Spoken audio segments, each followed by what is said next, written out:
किसी शंकु के आधार की त्रिज्या तथा उसकी तिर्यक ऊंचाई 4:7 के अनुपात में है।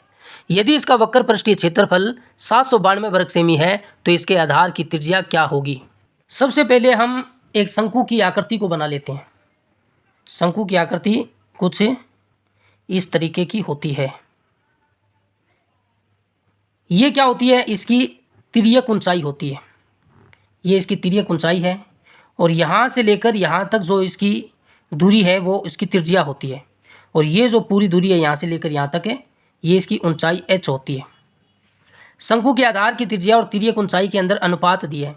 हमें मालूम है जब भी कोई संख्या अनुपात में होती है तो हम अनुपात को हटाते हैं और गुणा में x लगा देते हैं। अनुपात को हटाने का तरीका क्या है कि अनुपात को हटा दो और गुणा में x लगा दो। पहले क्या है, आधार की त्रिज्या का मान 4 दिया है, अनुपात को हटाकर गुणा में x लगाएंगे तो त्रिज्या का मान 4x हो जाएगा। फिर हमें तिर्यक ऊंचाई l का मान दिया है 7, अनुपात को हटाकर गुणा में x लगाएंगे तो 7x हो जाएगा।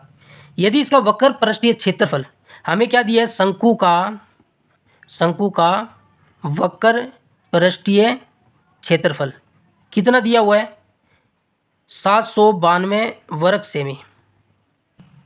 शंकु के वक्र पृष्ठीय क्षेत्रफल का फॉर्मूला क्या होता है, पाई आर एल।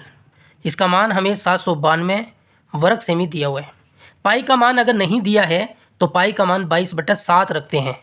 आर का मान 4x है और तिर्यक ऊंचाई का मान 7x है और बराबर में 792 वर्ग सेमी है। 7 से 7 कैंसिल हो जाएगा। ये क्या है, 22 का 4 के साथ गुणा है और x का x के साथ गुणा करेंगे तो x स्क्वायर है और बराबर में 792 वर्ग सेमी है। यहाँ से हम x स्क्वायर का मान निकालें तो ये 22 और 4 गुणा में है, उधर जाएगा तो उसके भाग में चला जाएगा। 792 में 22 गुणा 4, 4 के पाटे से काट कर देखते हैं कटता है या नहीं। 4 एकम 4, यहाँ पर बचा 3, ये बन गया 39, 9 चौक 36, 3 2 32, 8 चौक 32, तो कटेगा ये 198 आएगा।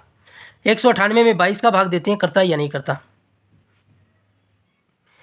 22 निम्न 198 होना चाहिए। 9 दूनी 18, 1 9 दूनी 18, 1 19, हाँ तो 9 बार कटेगा। ये 22 से 9 बार कटेगा तो x स्क्वायर का मान 9 आएगा।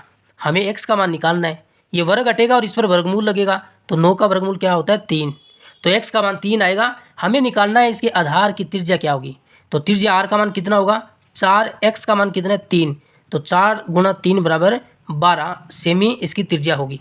हम तिर्यक ऊंचाई का मान भी ज्ञात कर सकते हैं। 7, x का मान 4 है तो ये होगा 28 सेमी। तो हमें तो त्रिज्या का मान निकालना था तो 12 सेमी आएगा और ऑप्शन बी इसका सही होगा।